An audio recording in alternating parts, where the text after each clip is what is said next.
Hello champions, welcome to Origin. मेरा नाम Prince Kumar है और आप सभी का ओरिजिन में बहुत बहुत स्वागत है। इस वीडियो लेक्चर के थ्रू हम पढ़ने वाले हैं नाइट्रोजन साइकिल के बारे में। हालांकि आपने साइकिल बहुत प्रकार के पढ़े होंगे, जैसे आपने सबसे जो कॉमन है वो है हमारा वाटर साइकिल। वाटर साइकिल के बारे में आपने जरूर पढ़ा होगा, लेकिन चूंकि हम लोग अपने क्लास में आगे बढ़ते जा रहे हैं तो यहाँ पे हमारा आज का टॉपिक होने वाला है नाइट्रोजन साइकिल।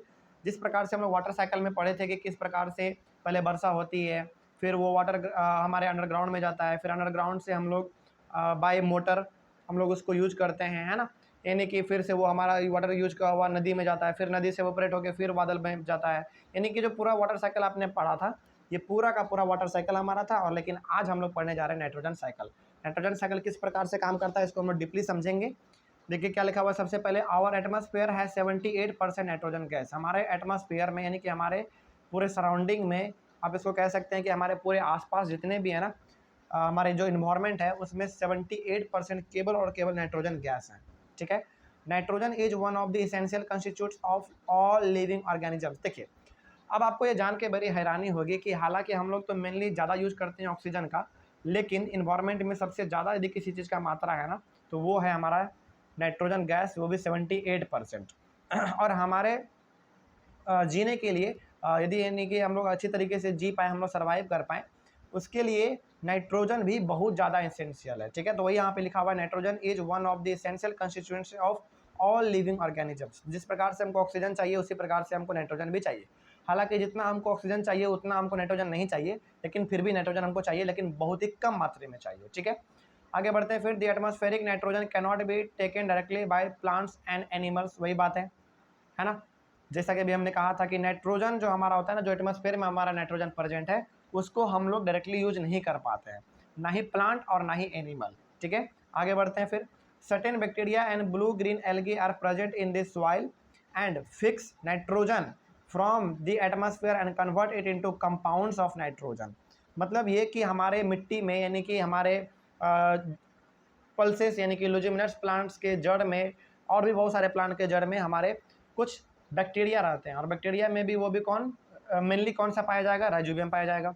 और कुछ ब्लू ग्रीन एल्गे भी होते हैं, यानी कि काई भी होते हैं, जो कि इन्वायरमेंट के नाइट्रोजन को कन्वर्ट कर देते हैं एक ऐसे रूप में जो कि बाद में प्लांट उसको डायरेक्टली यूज कर पाता है। यदि आपको याद रखना हो तो आप कह सकते हैं कि कंपाउंड ऑफ नाइट्रोजन में कन्वर्ट कर देता है। ठीक है, आगे। Once nitrogen is converted into these soluble compounds, it can be utilized by plants from the soil through their root system। अब देखिए होता क्या है। अब ये होता है ना कि जैसे हमारे मिट्टी में राइजोबियम भी है, फिर से ब्लू ग्रीन एल्गे भी है, ये सारा का सारा करते क्या है, हमारे नाइट्रोजन जो एटमॉस्फेयर में प्रेजेंट है उसको कन्वर्ट कर देते हैं एक ऐसे रूप में जो कि प्लांट उसको डायरेक्टली यूज कर पाए। और प्लांट डायरेक्टली यूज करता भी कैसे, देखिए।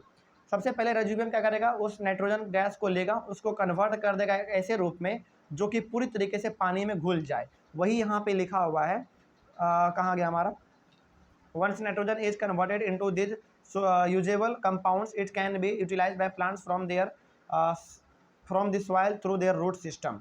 तो रूट सिस्टम मतलब क्या हो गया, जैसे देखिए जो भी प्लांट हमारे हैं उसका जड़ हमारा मेनली किस में रहेगा, अंडरग्राउंड में रहेगा। और अंडरग्राउंड में आपको मालूम है कि वाटर प्रेजेंट रहता है ना। तो राइजोबियम सबसे पहले नाइट्रोजन गैस को कन्वर्ट करता है एक ऐसे रूप में जो कि प्लांट डायरेक्टली यूज कर पाए, और उस नाइट्रोजन को फिर राइजोबियम करता है क्या है, पूरी तरीके से पानी में घोल देता है। और पानी में घोलने के बाद जब प्लांट पानी को लेगा तो पानी के साथ साथ उसके बॉडी के अंदर यानी कि प्लांट के बॉडी के अंदर नाइट्रोजन भी चला जाएगा। इसी प्रकार से यहाँ पे सिस्टम काम चलता है हमारा। ठीक है, उसके बाद nitrogen is then use for the synthesise of plant proteins and other compounds. इसके बाद फिर अपना जो प्लांट है, अपना जो भी भोजन बनाने का प्रक्रिया है, उसका भोजन प्रोटीन ये सब बनाने का वो अपना शुरू करता है। ठीक है, आगे बढ़ते हैं। फिर animal depends on plants eat these proteins and other nitrogen compounds. और जो भी एनिमल्स हमारे प्लांट पे डिपेंडेंट रहते हैं, यानी कि प्लांट पे मेनली जो कि प्लांट पे डिपेंडेंट रहते हैं, जैसे डियर हो गए, गोट हो गए, है ना, हॉर्स हो गया, ये सारे के सारे हमारे किस पे डिपेंड रहते हैं, प्लांट पे डिपेंड रहते हैं। और प्लांट से उसको मिलेगा क्या, प्रोटीन मिलेगा। और चूंकि प्लांट अपना प्रोटीन यानी कि अपना भोजन किससे बनाया है, नाइट्रोजन से बनाया है ना। और जब कोई एनिमल उस प्लांट को खाएगा तो उसके बॉडी में भी क्या आएगा, प्लांट के द्वारा बनाया हुआ प्रोटीन आएगा और नाइट्रोजन भी आ जाएगा, हमारा नाइट्रोजन कंपाउंड आ जाएगा। When plants and animals die, और जब वही प्लांट और एनिमल डाई यानी कि मर जाएगा, तो bacteria and fungi are present in the soil to convert the nitrogenous waste into nitrogenous compound to be used by plants again. और जो इंसान यानी कि जो एनिमल या फिर जो ह्यूमन प्लांट सॉरी जो एनिमल और जो भी मतलब कि जो भी एनिमल, चाहे आप बोल लीजिए चाहे प्लांट बोल लीजिए, है ना, जब वो मर जाता है तो उसका उसके अंदर जो प्रोटीन रहता है, उसके अंदर जो नाइट्रोजन रहता है, वो दोबारा हमारा मिट्टी में मिल जाता है, यानी कि पूरी तरीके से सॉइल में वो कन्वर्ट हो जाता है। और वो कन्वर्ट करने का काम करता कौन है? बैक्टीरिया और फंगी करता है। और जब वो कन्वर्ट हो जाता है तो दोबारा वो एक प्रोटीन का यानी कि सॉइल को फर्टिलिटी वो प्रोवाइड करता है, सॉइल को वो अच्छा बनाता है, तो वो दोबारा जो है ना प्लांट उसको यूज कर लेता है। ठीक है, आगे बढ़ते हैं फिर। Certain other bacteria convert some part of them in to nitrogen gas which goes back into the atmosphere। तो बहुत सारे हमारे ऐसे भी बैक्टीरिया हैं जो कि जैसे प्लांट इससे मर जाता है तो उसको कन्वर्ट कर देता है किसमें? दोबारा नाइट्रोजिनस, यहाँ पे लिखा हुआ नाइट्रोजिनस कंपाउंड में कन्वर्ट कर देता है, जिसको कि बाद में प्लांट यूज कर लेता है। लेकिन बहुत सारे ऐसे भी प्लांट हैं जिसको कि बहुत सारे बैक्टीरिया ऐसे भी हैं जो कि नाइट्रोजन कंपाउंड में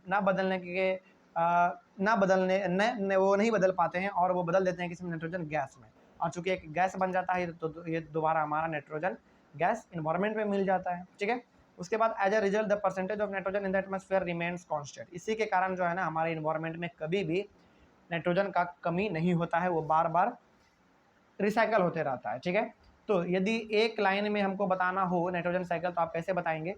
यदि ये बताना हो आपको नाइट्रोजन साइकिल तो कैसे बताएंगे? सबसे पहली बात तो ये कि चाहे वो प्लांट हो चाहे एनिमल हो, डायरेक्टली नाइट्रोजन को, ध्यान से सुनिएगा, ये हम लोग एक समरी ले रहे हैं। ठीक है, तो चाहे वो प्लांट हो चाहे वो एनिमल हो, कोई भी हो, वो नाइट्रोजन यानी कि एटमॉस्फेयर में जो नाइट्रोजन प्रेजेंट है वो उसको डायरेक्टली यूज नहीं करता है, वो डायरेक्टली उसको यूज नहीं करता है।